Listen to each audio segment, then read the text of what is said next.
Hello student, आप लोगों की एक डिमांड आ रही थी कि सर जेल प्रहरी में कैसा पेपर आता है। मैथ के किस प्रकार के क्वेश्चन आते हैं, कुछ एडवांस के भी आते हैं, जनरल के भी आते हैं।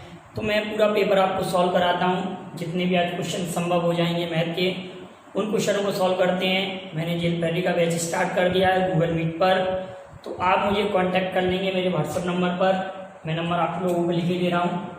नंबर है 9300487186। आप इस नंबर पर मुझे कांटेक्ट कर लेंगे और मैंने बैच स्टार्ट कर दिया है। तो अब सबसे पहले हम उन क्वेश्चनों की चर्चा करते हैं जो आए हुए क्वेश्चन हैं। क्या क्या जेल प्रहरी में क्वेश्चन पूछे गए हैं। तो मैथ का फर्स्ट क्वेश्चन लेते हैं। मैथ के जितने भी संभव हो जाएंगे उतना मैं सॉल्व करा दूंगा। क्वेश्चन है, किसी संख्या का 2/5 भाग 360 है। किसी संख्या का, बिल्कुल ध्यान से समझिए, किसी संख्या का 2/5 भाग 360 तो उस संख्या का, तो उस संख्या का 15% क्या। आप देखिए कितना सिंपल क्वेश्चन है। जिन लोगों ने पढ़ा है उनके लिए तो बहुत सरल है, और जिन्होंने नहीं पढ़ा थोड़ा सा टफ क्वेश्चन हो जाता है। क्वेश्चन में है कुछ नहीं। क्वेश्चन ये कह रहा है कि किसी संख्या का 2/5 भाग, तो अगर हम डिटेल करेंगे तो ऐसे करेंगे, माना कि संख्या x है और संख्या का 2/5 भाग बराबर 360। टाइम बहुत कम मिलता है तो हम ऐसे डिटेल नहीं करेंगे। अभी तो मैं आपको समझाने के लिए ऐसे सॉल्व कर रहा हूँ। तो ये 180 बार कट गया। x की वैल्यू 18 पंजे 90, 900 हमारे पास संख्या आ जाएगी। अब संख्या का हमको 15% फाइंड करना है, तो 15/100। ये 2 0 तो 2 0 ये कटे। 15 9 135। हमारे क्वेश्चन का आंसर 135 आ गया। लेकिन बेटा पेपर में हमको ऐसे सॉल्व नहीं करना। आप इसको फास्ट समझेंगे, इतना कैलकुलेट नहीं करना।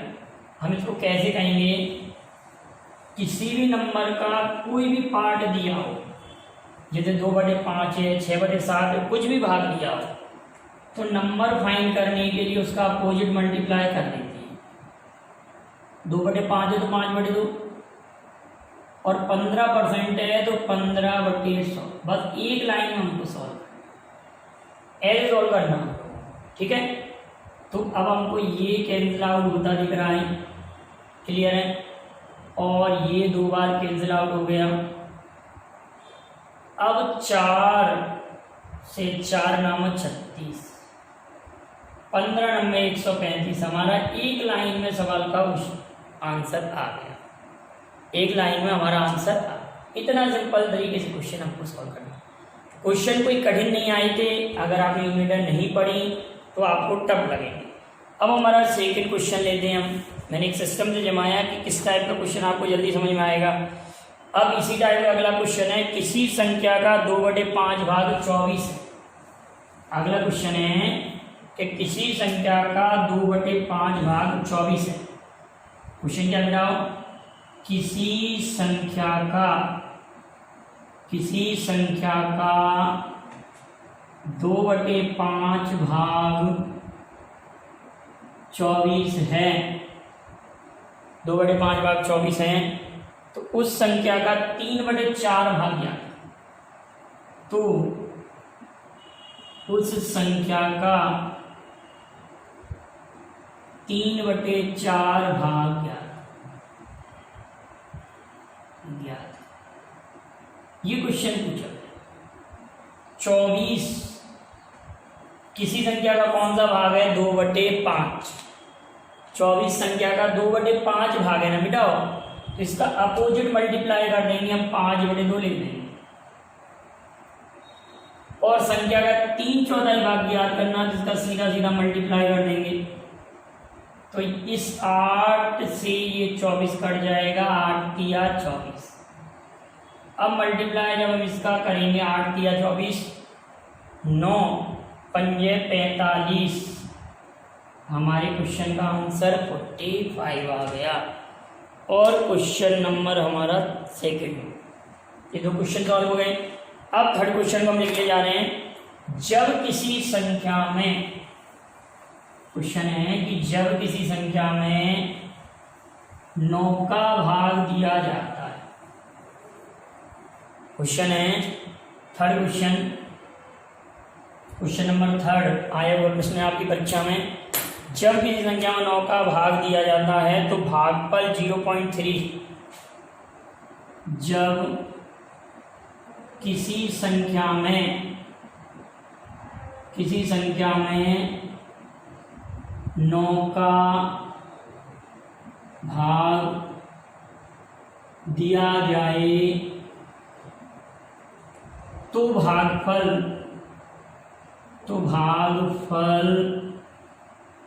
0.3 तथा शेषफल भी 0.3 तथा शेषफल भी 0.3। उस संख्या में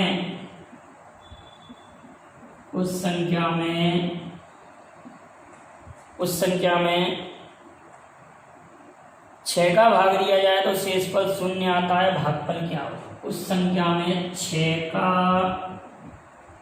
भाग दिया जाए तो शेषफल 0 आता है।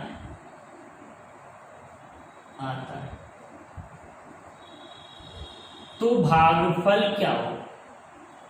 भागफल 1 मिनट आप प्रयास कर लें। तो मैं देख रहा हूँ जरा सही वीडियो बन रहा है कि नहीं, कोई प्रॉब्लम तो नहीं हो रही। अधूरा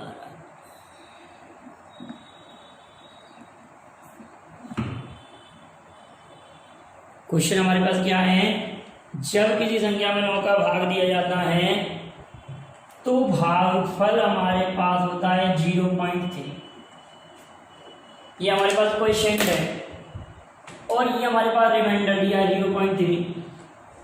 लेकिन 6 का भाग देने पर 6 का डिवाइड जब हम कर रहे हैं तो हमारे पास रिमाइंडर 0 है, शेषफल 0 है। तो हमको भागफल याद करना, शेषफल 0 है तो भागफल याद करना। तो सबसे पहले तो हम संख्या कैसे याद करेंगे? संख्या या भाज्य बराबर भाजक गुणित भागफल धन शेषफल, या संख्या बराबर भाजक कितना है जिसका भाग देते हैं वो भाजक होता है। भागफल 0.3 और शेषफल भी 0.3 है। तो पेपर में आपको ये भी नहीं लिखना, जैसे आपके दिमाग में आया कि 9 का डिवाइड करने पर भागफल 0.3 आता है तो 9 तिया 27 0.2.7 आ जाएगा। और इसमें 0.3 जब जोड़ेंगे, 3 यहाँ जुड़ेगा तो यह आ जाएगा 3.0 या केवल 3.0 या केवल 3 लिख सकते।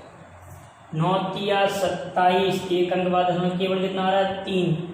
लेकिन क्वेश्चन ये कह रहा है कि यदि आप 6 का भाग लगाएं इस नंबर में, जो नंबर 3 आया उसमें 6 का भाग लगाएं, शेषफल आपका 0 तो क्या बचना चाहिए? शेष को पूरा भाग लगा तो 0.5 आ जाएगा। 6 दूनी 12, 1/2 आएगा। 1/2 का मतलब क्वेश्चन का आंसर हमारा 0.5 टाइम आएगा। एक बार आप इस क्वेश्चन को देख लें, बहुत अच्छा क्वेश्चन था। केवल हमको इतना सॉल्व करना है, ये वाला स्टेप और ये स्टेप। ये फॉर्मूला हमको नहीं लिखना है, फॉर्मूले को नहीं लिखना है, आप ध्यान रखिएगा। दोनों का मल्टीप्लाई करेंगे, 0.3 ऐड कर देंगे, हमारे क्वेश्चन का जवाब आ जाएगा। चलिए तो क्वेश्चन नंबर 4 पर आते हैं। प्रश्न क्रमांक 4 थोड़ा सा अच्छे लेवल का क्वेश्चन है, जरा ध्यान से समझिएगा। क्वेश्चन नंबर 4 में ये दे रहे हैं, रूट में वैल्यू दी है हमारे पास 2916, रूट 2916 इक्वल 54। क्वेश्चन नंबर 4, यदि रूट के अंदर है 2916 इक्वल 54। तो आप वैल्यू फाइंड करेंगे √2916 प्लस 0.2916 प्लस रूट में 0.002916। इसके बाद में रूट के अंदर 4 टाइम 0 दिए हैं, 4 टाइम 0 दिया है और 2916 लिखा हुआ है। इसकी हमको वैल्यू फाइंड करना है। ये क्वेश्चन दिया, क्वेश्चन नंबर 4 जो मैंने आपके लिए लिखा है। तो अब देखिए इसमें कितना सिंपल तरीका है। आप या तो यूनिट डिजिट फाइंड करके डायरेक्ट वैल्यू फाइंड कर सकते हैं। हमारे पेपर में ऑप्शन भी आपको मिलेंगे। तो पहली बात तो ये है कि 2916 का मीन कितना दिया है 54, तो हमने लिख दिया है 54। ठीक है बेटा। अब यहाँ पर आप कितने भी अंक बाद दशमलव लगा सकते हैं। यहाँ पर ये कोई हमारा इश्यू नहीं बनता। हम बस ये देख लेंगे इस क्वेश्चन में कि इसके बाद कितने डिजिट बाद डेसिमल लगा हुआ है। तो देखिए ये तो 2916 की वैल्यू तो 54 लिख दी, तो ये हमने कुल मिला के 4 0 लगा दी। अब अगर हम इसका स्क्वायर रूट फाइंड करेंगे तो 54 तो आएगा, लेकिन 4 अंक बाद दशमलव दिया है तो 2 अंक बाद दशमलव लगेगा, तो ये हो जाएगा 0.54। क्लियर है। अब इसमें 6 अंक बाद दशमलव लगा है तो इसमें 3 अंक बाद दशमलव लगेगा, ये आएगा। और इसमें 8 अंक बाद दशमलव लगा है तो इसमें 4 अंक बाद दशमलव आएगा, ये हो जाएगा। अब जब इसको हम ऐड करेंगे यहाँ पर 4 9 9 5 4 5, ठीक है। तो आप कह देंगे 54.5994 आंसर आ जाएगा। 54.5994 आंसर आ जाएगा। क्लियर। कितना आएगा 54.5994। लेकिन बेटा इसी क्वेश्चन को अगर मैं थोड़ा सा और चेंज करूं, थोड़ा सा ही चेंज कर रहा हूँ इस क्वेश्चन को, इसका आंसर तो ये आ गया, लेकिन पेपर में इतना नहीं था क्वेश्चन। पेपर में यहाँ भी दशमलव लगा हुआ है, उसको भी सॉल्व कर रहे हैं। चलिए उसको देखते हैं। अगर हमारे क्वेश्चन में यहाँ पर भी डेसिमल लगा हो, क्वेश्चन में यहाँ पर भी डेसिमल लगा हो 29.16, 29.16, 0.2916, 0.002916, 0.40 के बाद में 2916, तो इसका कितना आ जाएगा, इसका मान आ जाएगा 5.4।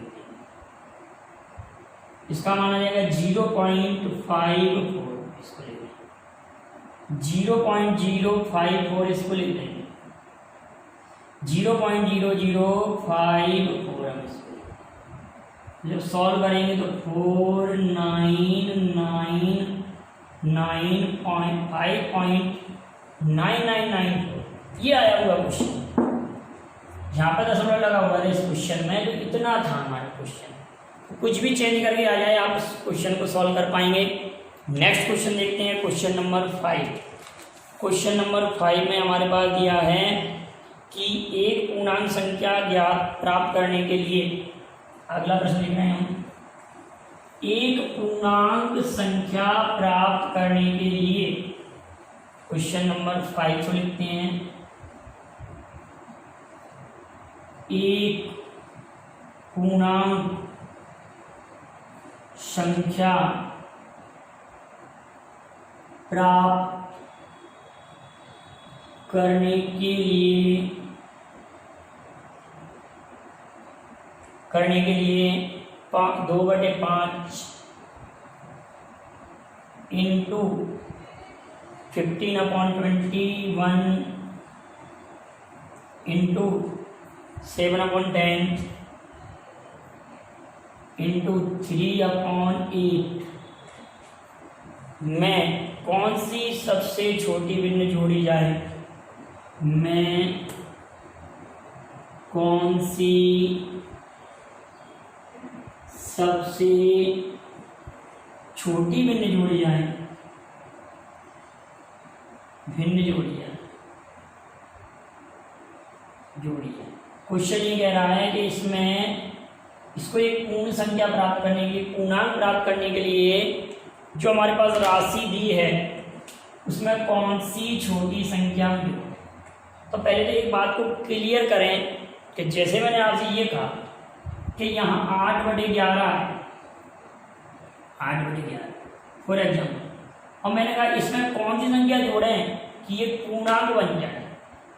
तो हम 8 को 11 करने के लिए क्या जोड़ना पड़ेगा, 3। तो कहने का अर्थ इसमें हम 3/11 जोड़ दें। अगर 8/11 तो इसमें 3/11 जोड़ देंगे तो 11/11 हो जाएगा, और 11/11 में 1, तो ये पूर्णांक हो गया। ये क्या हो गया बेटा, ये पूर्णांक हो गया। तो किसी भी नंबर में, जैसे मैंने आपसे कहा 3/31 लिख दिया आपके लिए, मैंने कहा 3/31 में क्या ऐड करें कि ये पूर्णांक बन जाए। तो क्या ऐड करेंगे, आप इन दोनों का डिफरेंस लिख लेंगे। डिफरेंस कितना आ रहा है, 28। तो इसमें हम 28/31 ऐड कर देंगे तो ये पूर्णांक बन जाएगा ना बेटा। क्लियर है, ये वाली बात तो दिमाग में आ रही है। कोई भी नंबर दी है तो दोनों का जो डिफरेंस आता है वो न्यूमरेटर में रख देते हैं और डिनोमिनेटर में वो संख्या। तो पहले तो हम इसको सॉल्व करेंगे। हमारे पास लिखा हुआ है 2/5 15/21, ये मैंने यहाँ लिख दिया। 2/5 15/21 7/10 और 3/8 ये लिखा। अब इसको हमको सॉल्व करना है और एक पूर्णांक में कन्वर्ट करना है। क्या इसमें ऐड करेंगे ये पूर्णांक बन जाए। तो हम ऐसा करते हैं 7 3 21, 7 5 3 15, 5 3 15, और ये 3 से तो आपका ये 3 कैंसिल। और कुछ बच रहा है, इससे इसको काटें 2 चौक 8। हमारे क्वेश्चन में आ रहा है 3/40, 3/40 आ रहा है। कितना आ रहा है बेटा, 3/40। तो 3/40 तो इसका सॉल्यूशन है। हमसे तो क्वेश्चन ये कह रहा है क्या ऐड किया जाए। तो 3/40 में हम ऐड क्या करेंगे, 37/40 ऐड करेंगे तो एक पूर्ण वर्ग आंसर आ जाएगा, जिसमें क्या जोड़ेंगे 37/40। क्वेश्चन का आंसर क्या आएगा, 37/40। ऑप्शन में दिया होगा, आप 37/40 पर टिक करेंगे। इसको नोट कर लेंगे, स्क्रीनशॉट ले लेंगे। कोई प्रॉब्लम नहीं है ना, आप लोगों को कोई प्रॉब्लम हो तो आप मुझे मेरे नंबर पर आप लिख कर भेज देंगे। और बेटा आप रेगुलर बेस पर गूगल मीट पर ही ले पाऊँगा मैं आप लोगों का। और जैसे भी संभव होगा क्लासेस स्टार्ट हो जाएंगी तो आपको मैं क्लास में बुला दूँगा, ठीक है ना बेटा। जो भी पढ़ना चाहते हैं मुझसे कांटेक्ट कर लेंगे, नंबर मेरे पास लिखा हुआ है आप लोगों पर भी। क्वेश्चन नंबर हम 6 को देखते हैं। क्वेश्चन नंबर 6 देखा जाए। 6वां क्वेश्चन है हमारे पास, यदि किसी वर्ग की भुजाएं 30% बढ़ाई जाए, यदि किसी वर्ग की भुजाएं 30% बढ़ाई जाएं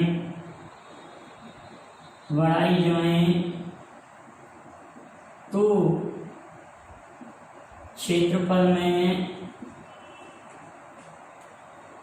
क्षेत्रफल में प्रतिशत वृद्धि क्या हो, क्षेत्रफल में प्रतिशत वृद्धि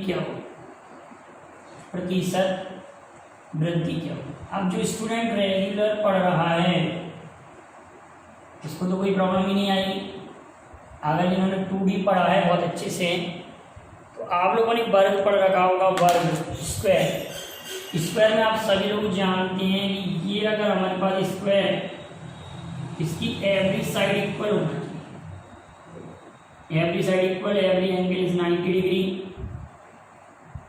एवरी डायगोनल आर इक्वल, ये डायगोनल इक्वल रहते हैं, ये डायगोनल इक्वल रहेंगे। Every side A then area equal to A square, area equal to A square हो जाएगा। एवरी साइड अगर हमारे पास ए है तो एरिया स्क्वायर हो जाता है। लेकिन एक फॉर्मूला बनता है कि यदि साइड में परसेंटेज चेंज दिया है, साइड में अगर परसेंटेज चेंज दिया है, साइड में प्लस माइनस एक्स की अगर वृद्धि कमी होती है, एरिया में सूत्र लगता है plus minus 2x X square upon M. और बेटा ये तभी तक काम करेगा जब परसेंटेज एक सिंपल फॉर्मेट में होंगे, 30%, 15%, 20%, 11% इस टाइप से दिए होंगे। और अगर ये बटे के रूप में दिया तो काफ़ी टफ हो जाता है, उसके लिए फिर अलग मेथड अपनाएंगे हम। तो 2x तो 2 गुणे 30, 2 गुणे 30 एक्स स्क्वायर मतलब 30 का वर्ग 900 अपॉन 100। डायरेक्टली हम कह सकते हैं एरिया में 69% का इंक्रीज हो जाए। इंक्रीज इन एरिया 69%, एरिया में 69% का इंक्रीज हो जाएगा, इतना आप याद रखेंगे। अब इसी से मिलता जुलता एक क्वेश्चन और मैं आप लोगों के लिए लिख रहा हूँ, उसका आंसर आप कमेंट कीजिए मुझे। 7th क्वेश्चन में आप लोगों के लिए लिख रहा हूँ कि यदि यहाँ पर लिख रहा हूँ 30% की कमी की जाए, केवल क्वेश्चन को मैं चेंज कर रहा हूँ, यहाँ वृद्धि की जगह पेपर मान जाए कमी की जाए। इसका आंसर मुझे आप कमेंट कीजिए कि क्या आपका आंसर आता है, आपका आंसर क्या आ रहा है। हम कह रहे हैं कि 30% की डिक्रीज कर रहे हैं, तो आप इस आंसर को अगर पूरा वीडियो देख रहे हैं, इस आंसर को आप कमेंट कीजिए। तो हमारा क्वेश्चन नंबर 8 देखते हैं। क्वेश्चन नंबर 8 में 7 हो गया, क्वेश्चन नंबर 8 देखते हैं। उसमें ये कह रहे हैं कि कोई गृहिणी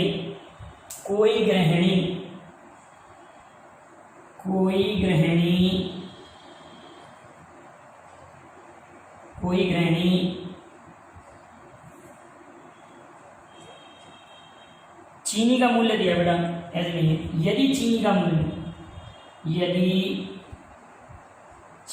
का मूल्य 20% चीनी का मूल्य 20% बढ़ जाए, 20% बढ़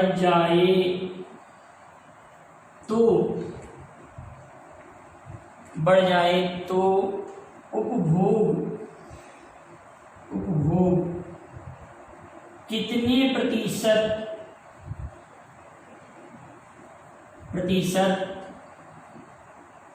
कम कर दिया जाए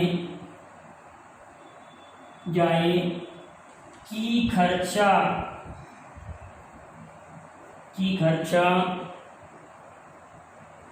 अपरिवर्तित रहे,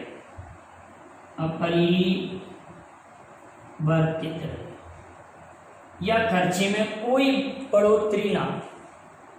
यहाँ क्या करें क्वेश्चन में कि यहाँ पर 30% का इंक्रीज कर रहे हैं, इसमें मूल्य में हम 30% का इंक्रीज कर रहे हैं, 20% इंक्रीज कर रहे हैं, 30% दिया और 30% 20% इंक्रीज कर रहे हैं। तो कभी भी ध्यान रखिए, अगर आप लोगों के लिए डायरेक्ट वैल्यू दी है, जैसे 20%, 25% दिया है, तो आपको कोई परेशान नहीं होना। इसके लिए तो डायरेक्ट ही आप कह सकते हैं, अगर x% का इंक्रीज कर रहे हैं तो उधर कमी के लिए x बटे 100 प्लस x, ये फॉर्मूला लगेगा। तो यहाँ लिखेंगे हम 20 बटे 120 गुणे 100 भी होता है, इसमें इंटू 100 भी होता है। क्या फॉर्मूला होता है? x upon 100 plus x into 100, ये होता है। तो 20 बटे 120 20 अपॉन 120 इंटू 100, ये 6 टाइम कैंसिल आउट होगा तो 15 अपॉन 3, 50 बटे 3 मतलब 16 सही 2 बटे 3% की कमी की जाएगी। कितनी कमी की जाएगी बेटा? खर्चे में 16 से ही 2 बटे 3% की कमी की जाएगी। कितनी कमी की जाएगी? 16 से ही 2 बटे 3% की कमी की जाएगी। अब इसी क्वेश्चन को मैं आप लोगों को चेंज कर दे रहा हूँ। यहाँ पर क्वेश्चन कह रहे हैं कि 25%, क्वेश्चन नंबर 9। अब उसका आंसर में मुझे कमेंट करेंगे 25% बढ़ा दिया जाए तो खर्चा परिवर्तित रहने के लिए खपत में कितनी कमी करनी पड़ेगी? चीनी का मूल्य 25% बढ़ा दिया जाए, वो कितने प्रतिशत कम कर दिया जाए कि खर्चा अपरिवर्तित रहे। अब हमने 25% दे दिया, इसका आंसर आप कमेंट कीजिएगा। अब एक लास्ट क्वेश्चन 10th क्वेश्चन और करते हैं, फिर नेक्स्ट वीडियो में अगले क्वेश्चन इंक्लूड कर लेंगे हम। क्वेश्चन नंबर 10 देखते हैं। क्वेश्चन नंबर 10 में क्या दिया हम लोगों के लिए? दिया है 7, 3, 0 तथा 4। क्वेश्चन नंबर 10 है हमारे पास। अभी मैंने 3D के क्वेश्चन 2D के क्वेश्चन नहीं लिए। 7, 3, 0 तथा 4 से बनी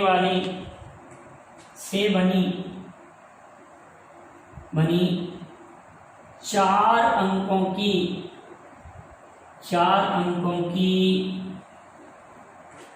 अंकों की सबसे बड़ी तथा सबसे छोटी संख्या में अंतर ज्ञात करो। बनी 4 अंकों की सबसे बड़ी तथा छोटी संख्या, इतना सिंपल पेपर नहीं आएगा बेटा, संख्या का अंतर ज्ञात करो। लेकिन कुछ क्वेश्चन रिपीट हो सकते हैं, इसलिए आप इसके नोट्स बना लेंगे। तो 4 अंकों की इससे बड़ी संख्या 7, 4, 3, 0। 4 अंकों की ये सबसे बड़ी संख्या, लेकिन 4 अंकों की सबसे छोटी 3, 0, 4, 7, ये सबसे छोटी बनेगी। हम शून्य को प्रारंभ में नहीं लिख सकते। 0 को हम प्रारंभ में अगर लिख देंगे तो 3 डिजिट की नंबर हो जाएगा। कितने डिजिट का हो जाएगा? 3 डिजिट का। तो अब जरा इसका आप अंतर कर लेंगे। यहाँ कितना रह रहा है? 3। यहाँ कितना बच रहा है? 8।